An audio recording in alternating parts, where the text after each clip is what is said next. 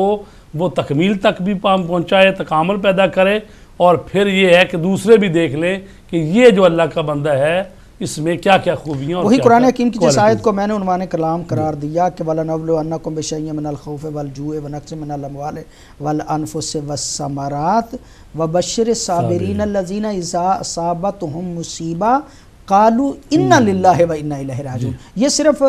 مرنے کے وقت قالوا انا للہ و انا الیہ راجعون نہیں پڑھنا چاہیے، بلکہ مشکلات و مصائب میں جو ثابت قدم رہتا ہے اس کے لیے وہ جب مصیبتیں آتی ہیں تو وہ کیا کہتا ہے؟ انا للہ، ہم اللہ کے لیے ہیں۔ اس پر اور ہم یہی جو آیہ کریمہ ہے انا للہ و انا الیہ راجعون، تو یہ کلمہ استرجاع ہے جو کہ مصیبت اور امتحان کے موقع پر ہی پڑھا جاتا ہے، اور پڑھنا چاہیے کیوں؟ تو اس کے پڑھنے سے یہ ہوتا ہے کہ انسان کی ایک ریویژن ہو جاتی ہے، اس کو پتہ چلے دوبارہ کہ ہم اللہ ہی سے ہیں اور اسی کی اللہ طرف پلٹ کی کے جائیں۔ ملکیت میں ہیں اور اس کی طرف پلٹ رہے ہیں۔ اب یہاں پر ایک بڑا پیارا جملہ ہے کہ عارف سے جو بات ہوئی تو یعنی ایک حکایت ہے کہ بار بار امتحان آ رہے ہیں اس پر، تو اس نے کہا پروردگار اب تو بار بار جو مجھ سے امتحان لیتا ہے تو پھر ایک ہی دفعہ مجھے مار دے یا ایک ہی دفعہ ختم کر دے، یہ کیوں بار بار وقفے وقفے سے مجھ پر مصائب اور مصیبتیں آتی ہیں؟ تو اسے یہ کہا گیا کہ تمہارا یہ دعویٰ ہے اور تم یہ کہتے ہو کہ پروردگار میں تیری ہی ملکیت میں ہوں اور تیرے ہی لیے ہوں، اور جیسے ہم نماز بھی پڑھتے ہیں تو وہ کہتے ہیں نا کہ پروردگار میرا جینا، میرا مرنا، میری موت، میری حیات للہ رب العالمین، ہر چیز میری اللہ رب العالمین کے لیے۔ تو یہ آیا اس پر عقیدہ، بلیو اور ایمان بھی ہے یا صرف الفاظ ہی ہیں؟ تو اس سے کہا گیا کہ جب تم یہ مانتے ہو کہ میں تیرا مالک ہوں، تیرے جسم کا بھی مالک ہوں، تیرے وجود کا بھی مالک ہوں، تو اب جو کسی چیز کا مالک ہوتا ہے اور پھر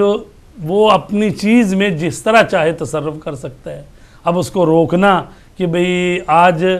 مصیبت ڈال کے ایک تصرف کر رہا ہے پھر کل کر رہا ہے، ایک ہی دفعہ کر لے، تو اس کا مطلب ہے کہ تیرا ابھی اس یعنی منزل تک تو اس ایمان منزل پر نہیں پہنچا نہیں ہے کہ تو واقعاً اپنے وجود کو میری ملکیت سمجھتا ہو۔ اگر میری ملکیت سمجھتا ہے تو پھر میں جیسے چاہوں، جیسے مالک جیسے چاہے اپنی چیز میں تصرف کر سکتا ہے، تو گویا میں بھی تصرف کر سکتا ہوں۔ تو ان للہ و انا الیہ راجعون کا ایک مطلب یہ بھی ہے کہ پروردگار ہم تیری ہی ملکیت میں ہیں اور تو جیسے چاہے تصرف کرے۔ چونکہ اب یہ جو ہم پر مثلا مصیبت آئی ہے تو چونکہ ہم تیرے ہی بندے ہیں اور تو ہمارا مالک ہے، اور جو کچھ تو کرتا ہے تو بندوں پر ظلم نہیں مشکلات و مصائب، پریشانیاں ویسی تو امت مسلمہ پہ پوری دنیا میں اس وقت موجود ہیں، لیکن اس وقت خاص طور پہ ملت تشیع جی بہت زیادہ مشکلات و مصائب میں ہے۔ بحرین میں آپ دیکھ لیں، اور پاکستان میں بھی دیکھ لیں، مطلب اس وقت عراق میں دیکھ لیں، شام میں دیکھ لیں، یہ مطلب دنیا پہ تشیع جو ہے وہ اس وقت مشکلات و پریشانیوں میں، اور خاص طور پہ میں سمجھتا ہوں کہ پاکستان میں آئے دن جو واقعات ہو رہے ہیں اور مذہب کے نام پہ، یعنی بعض جگہوں پہ ممکن ہے مشکلات و پریشانیاں آئیں لیکن اس کا سبب مذہب نہ ہو۔ پاکستان میں جو مشکلات ہیں وہ پچھلے دنوں کے واقعات آپ کے ذہن میں ہے، پوری ملت اس بات کو سے آگاہ ہے، جانتی ہے کہ بعض بدبخت بعض مومنوں کو شیعہ کو شہید کر رہے تھے اور ان کی قمیضیں اتار کے ان کی پشت پہ سید الشہداء کی محبت میں مارے گئے وہ زنجیر جو ہیں ان کو ان کے نشانات کو دیکھ کے جو ہے وہ ذبح کرتے تھے، مطلب نام دیکھ کے جو ہے وہ ذبح کرتے تھے۔ تو یہ جو تشیع پہ خاص طور پہ پاکستان میں مشکلات آ رہی ہیں، یہ بھی ایک ابتلا ہے، یہ بھی ایک امتحان۔ جی ایسے ہے کہ جو امتحانات ہیں ان کی بھی اقسام ہیں۔ کہا گیا ہے کہ جو اللہ تبارک تعالیٰ مومنین کے امتحان لیتا ہے تو ان کو ادب کرنے کے لیے، اسی طرح اولیاء اور انبیاء کے امتحان لیتا ہے ان کے درجات کو مزید بلند کرنے کے لیے۔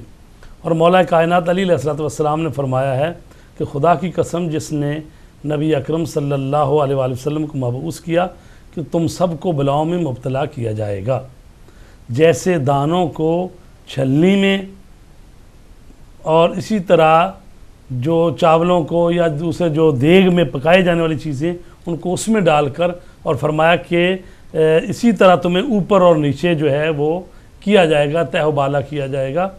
تو ویسے بھی کہا کہ جو اہل بیت سے محبت رکھتے ہیں وہ بلا و مصیبت کے لیے آمادہ رہیں۔ اور مولا امام جعفر صادق نے جو فرمایا ہے کہ کل یومن عاشورہ و کل ارضن کربلا، تو یہ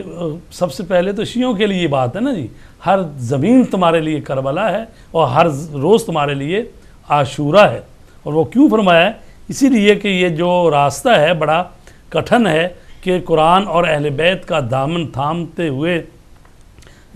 صراط مستقیم پر چلنا، چونکہ وہ لوگ جو کہ اس راستے کو چھوڑ چکے ہیں، یا وہ لوگ جو خارجی سوچ کے امین ہیں، جن لوگوں نے حضرت علی علیہ السلام کو مسجد میں، مسجد کوفہ میں، ماہ رمضان میں، شب قدر میں قتل کرنا عبادت سمجھ کے ان کو قتل کیا، تو وہ لوگ جو ہیں جب مولا علی علیہ السلام کے ساتھ انہوں نے کیا تو اب ان کے ماننے والوں، ان کے پیروکاروں کے ساتھ بھی وہ یہی سلوک کر رہے ہیں۔ تو اسی لیے نہ کوئی مسجد جو ہے وہ بچ سکی ہے، نہ کوئی مدرسہ، نہ طالبات، نہ شیرخوار بچے، نہ تو یہ تو انتہائی درندے انسان ہے یہ جو کر رہے ہیں۔ لیکن دوسری طرف ہم دیکھا جائے تو یہ وہی امتحان ہے جو کہ مومنین یعنی کوئی بندہ شیعہ محب اہل بیت، اپنے آپ کو محب اہل بیت قرار دے اور شیعہ قرار دے، اور اس کے بعد یہ سوچے کہ میں نے زندگی کی عیش و عشرت جو ہے اس کو بھی پوری طرح سے سمیٹنا ہے، تو شاید یہ ممکن نہیں، بلکہ اسے ذہنی طور پہ آمادہ رہنا چاہیے مشکلات کے لیے، اسے ذہنی طور پہ آمادہ رہنا چاہیے پریشانیوں کے لیے۔ تو اب جو پاکستان میں اس وقت شیعہ خاص طور پہ محبان اہل بیت جو ہیں وہ خاص طور پہ، میں سمجھتا ہوں کہ اگر درمیان میں یہاں پہ یہ بھی کہہ لیا جائے کہ محب اہل بیت، تو وہ اس حوالے سے بھی کہ برادران اہل سنت جو اولیاء اللہ کو ماننے والے ہیں، پچھلے دنوں میں ان کے پہ بھی جو ہے وہ بہت زیادہ کاروائیاں ہوئیں۔ یعنی جو پیغمبر اور پیغمبر کی آل کے ساتھ محبت کرتا ہے اس کے لیے مشکلات و پریشانیوں کا آنا ایک لازمی امر ہے، اور ان حالات میں ہم شیعوں کی کیا ذمہ داریاں بنتی ہیں، کیا کریں شیعہ؟ دیکھیں جی، ایک چیز یہ ہے کہ امتحان ہوں گے وہ تو ہوں گے، لیکن جو قوم اپنے لیے خود یعنی حفاظتی اقدامات نہیں کرتی تو وہ بھی اس میں قصوروار ہے۔ مثلا اگر ایک جگہ پہ امام بارگاہ ہے، مسجد ہے، اور وہاں پر مومنین سینکڑوں کی تعداد میں جمع ہو رہے ہیں، تو پھر وہاں پر حفاظتی جو انتظامات ہیں وہ بھی کرنا چاہیے۔ اور اسی طریقے سے پھر وہ جو ہمارے تنظیمیں یا علماء کرام یا جو ہماری قیادتیں ہیں ان کو بھی چاہیے کہ مزید جو ہے اس پر ہم آہنگی کریں اور مزید اس پر اپنی قوم کی رہنمائی کریں تاکہ وہ پوری طرح سے آمادہ ہوں اپنی حفاظت کے لیے۔ تو ہم یہ تو دعوت نہیں دیتے کہ بھئی آپ بھی ہتھیار اٹھا کے تو آپ بھی جا کے ان کی مسجدوں پہ حملے کریں یا مدرسوں پہ، ہم اس کی تو کبھی نہیں بات کرتے۔ کیوں؟ اس لیے کہ اسلام اجازت نہیں دیتا کسی بے گناہ کو قتل کیا جائے، اور پھر یہ جو اسلام کا نظام اجرائی اور قوانین اور اسی طرح عدلیہ کا نظام سارا عدالت پر مبنی ہے۔ جس شخص نے جرم کیا ہے اسی کو سزا دینی چاہیے۔ آپ دیکھیں کہ پاکستان میں تقریباً کہہ رہے تھے کہ بھئی سینکڑوں کی تعداد میں ایسے لوگ ہیں جو دہشت گردی ملوث ہیں اور ان پر مقدمے چلے، سزائے موت ان پر یعنی عدالتوں نے دی۔ لیکن افسوس کہ پاکستان کے جو صدر ہے جو آخری اس کی رحم کی اپیل مسترد کرتا ہے یا اس کو جانے دیتا ہے، تو صرف اس وجہ سے کہ جناب ہم دوسرے دنیا کے ساتھ متمدن ملکوں کے ساتھ مل جائیں، تو وہ پورے پچھلے 5 سال میں ایک یا 2 آدمی کو سزا دی، جبکہ سینکڑوں افراد ایسے ہیں جو 50 آدمی کے 100 آدمیوں کے قاتل ہیں اور جنہوں نے جرم کا اقرار خود کیا اور وہ جیلوں میں اگر عدالتیں ان کو فیصلہ کر چکی ہیں، تو ان کو سزائے موت دینی چاہیے تاکہ پتہ چلے کہ بھئی جو بندہ برا کام کرے گا، کسی مومن کو جان بوجھ کر قتل کرے گا تو اس کی سزا فی القصاص حیات یا اولی الالباب، اور اللہ نے کہا کہ من قتل مومنا متعمدا فجزاؤ جہنم، تو اس کی جہنم سزا ہے، تو یہاں بھی تو اس کو سزا دینی چاہیے۔ مطلب یہاں تو فی القصاص حیات ہے، اگر یعنی معاشرے کی حیات اور بقا چاہتے ہو تو مجرموں کو سزا دینی سزا ملنی چاہیے ان کو، مطلب قصاص ان کا ہونا چاہیے، وہ پتہ چلے۔ اور میں سمجھتا چلیے ہم اور پھر یہ بھی ہے کہ جو امتحان ہے نا صاحب، ایک دفعہ امتحان ہوتا ہے کہ اپنی غفلتوں کی وجہ سے بھی، جیسے پاکستان کی پوری قوم کا اب امتحان ہو رہا ہے، شیعہ کمیونٹی کا تو اپنی جگہ پہ ہو ہی رہا ہے کہ اس لیے کہ وہ اہل بیت کو ماننے والے تو ان کا امتحان ہو رہا ہے، لیکن یہی امتحان بعض دفعہ جو ہے امتحان نہیں ہوتا، ایک قسم کا مخافات عمل ہوتا ہے جس سے پوری قوم کا پاکستان میں ہو رہا ہے کہ پاکستان میں ہمارے ملک کے حکمرانوں نے، ایجنسیوں نے یہ جو پچھلے ضیاء الحق سے لے کر جو 25-30 سال کا عرصہ گزرا ہے اس میں انہوں نے جس طرح سے خود تربیتیں دی ہیں جوانوں کو، کبھی کہتے تھے کشمیر کے بارڈر پہ، کبھی وہ افغانستان کے بارڈر پہ بھیجتے تھے، کبھی وہ روس کو نکالنے کے لیے پوری دنیا سے انہوں نے مجاہدین کے نام پر یہاں پر لوگ عرب و عجم کے اکٹھے کیے، ان کو تربیتیں دی۔ اور ایک فوجی یہ کہہ رہا تھا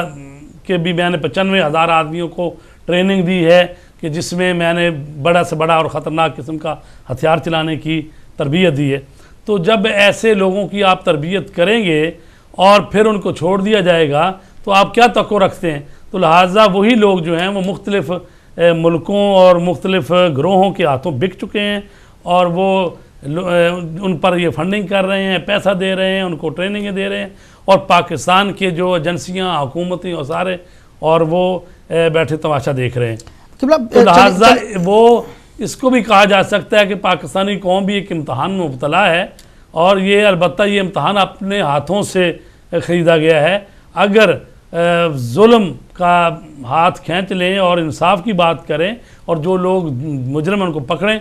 تو اللہ تبارک تعالیٰ جو ہے تبھی برکات نازل کرتا ہے۔ قرآن مجید میں ہے کہ اگر تم تقوی اختیار کرو گے تو خداوند عالم کی برکات زمین و آسمان سے نازل ہوں گی۔ تو پاکستان جس کے پاس ہر چیز موجود ہے، اس کے باوجود جو کرب میں مبتلا ہیں وہ اسی لیے ہیں۔ ابھی 1-2 دن پہلے کال کسی نے کی تھی کہ وہ کہہ رہے تھے کہ پاکستان میں شیعہ مسلمانوں کو جس طرح قتل کیا جا رہا ہے تو ہم تو نہیں دیکھتے کہ بھی ہمارے دوسرے مسلمان بھائی بھی کبھی ان کے ساتھ ریلی میں، جلسے میں، جلوس میں آئے ہوئے نکلے ہوں کہ بھئی ہم بھی تمہارے ساتھ ہیں۔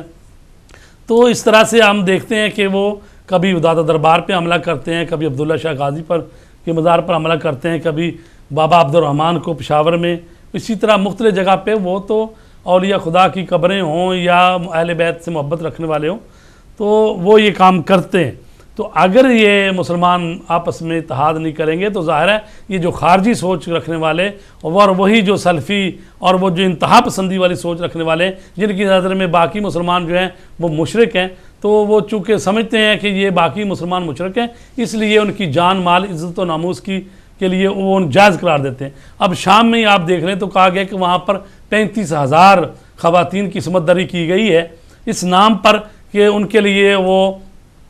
نکاح و جہاد نامی ایک وہ فتویٰ بنا کے کہ جناب یہ جن کو مار رہے ہیں، قتل کر رہے ہیں، یہ مشرک ہیں تو لہٰذا ان کی عورتوں کے ساتھ تجاوز کرنا جائز ہے۔ تو لہٰذا یہ وہ سوچ اور فکر ہے جو اسلام کے نام پر سراسر کفر کی سوچ ہے۔ تو لہٰذا امتحان ہی ایک امت اسلامی کا ہو رہا ہے، اور یہ امتحان جو ہو رہا ہے کن کے ہاتھوں پہ ہو رہا ہے؟ رسول پاک کے زمانے میں وہ قاسطین اور مارکین، یعنی رسول پاک کے بعد پہلے تو مشرکین تھے، کافر تھے اور دوسرے لوگ تھے، تو حضرت علی کے زمانے میں وہ قاسطین و مارکین اور وہ خارجی لوگ تھے۔ تو اب جو ہیں وہی خارجی فکر کے لوگ ہیں جو مختلف ناموں سے ہیں۔ تو پوری امت اسلامی کا جو امتحان ہو رہا ہے انہی خارجی سوچ اور فکر کے حامل افراد کے ہاتھوں ہو رہا ہے۔ میں سمجھتا ہوں قبلہ پچھلی حکومت جو ہے نا پاکستان کی بات آئی ہے تو مطلب تھوڑا سا پاکستانی حوالے سے گفتگو اگر کر لیں کہ پہلی حکومت جو تھی جیسی تیسی تھی، اب جو حکومتیں آئی ہیں یہ تو وہ حکومتیں ہیں کہ جن کے بڑے گہرے تعلقات بتائے جاتے ہیں ان تنظیموں کے ساتھ، ان لوگوں کے ساتھ۔ مطلب وہ پنجاب جو ہے وہ کسی حد تک پرامن بھی رہا انہی سوچ کے حامل لوگوں کی وجہ سے۔ کہا جاتا ہے کچھ بعض ملک جو ہیں جو ان کی سرپرستی کرتے ہیں ان لوگوں کے ساتھ بھی ان کے بڑے گہرے مراسم میں بڑے گہرے تعلقات ہیں۔ جو بین الاقوامی ایجنسیاں تھیں جو سابقہ حکومت کی مخالف تھیں اب تو وہ بھی ساتھ میں ہیں۔ اب تو یہ سلسلہ بند ہو جانا چاہیے تھا پاکستان میں، اس لیے کہ وہ باہر کی تمام قوتیں اور وہ باہر کے تمام لوگ کہ جو ان چیزوں کو سپورٹ کرتے تھے اور پاکستان کو جو ہے انہوں نے انڈر پریشر گورنمنٹ کو کیا ہوا تھا. اب تو گورنمنٹ بھی ان کی اپنی مرضی کی ہے. اب تو لوگ جو ہیں وہ مطلب اسی سوچ کے حامل بتائے جاتے ہیں. بڑے گہرے تعلقات جو ہیں. اب کیوں یہ ہو رہا ہے؟ ابھی بہرحال وہ تو کہہ رہے ہیں جی ہم تو ابھی آئے ہیں, ہمیں جمعہ 8 دن ہوئے ہیں, اور اس طرح کی باتیں کرتے ہیں. اور ان کے وزیر داخلہ بھی اسمبلی میں بھی اس نے کہا کہ جی ہماری ایجنسیوں میں آپس میں ہم آہنگی نہیں ہے, اور ہماری ایجنسیوں میں بھی بعض افراد ایسے ہیں جو بکے ہوئے ہیں, کالی بھیڑے ہیں. تو ظاہر ہے کہ ایجنسیوں میں بھی ایسے لوگ ہیں جو مختلف ملکوں کی ایجنسیوں کے ساتھ جن کے روابط ہیں. تو جب تک یہ حکومت جو ہے یہ پوری طرح سے آمادہ نہیں ہوتی اور